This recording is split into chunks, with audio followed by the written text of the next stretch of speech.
Benteng di depan Indomaret jebol, pas di depan Indomaret, perbatasan muka Sungai Kuruk, Pekanseruai.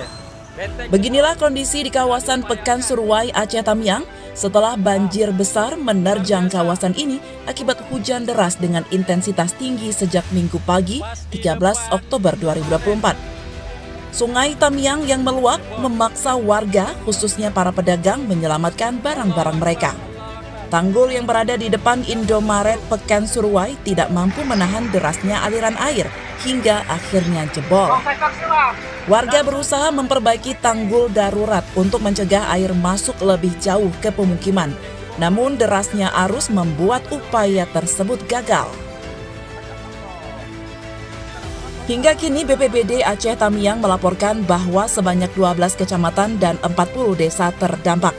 Sementara itu lebih dari 1.620 kepala keluarga atau sekitar 5.150 jiwa merasakan dampak banjir dan sebagian besar sudah mengungsi ke tempat yang lebih aman.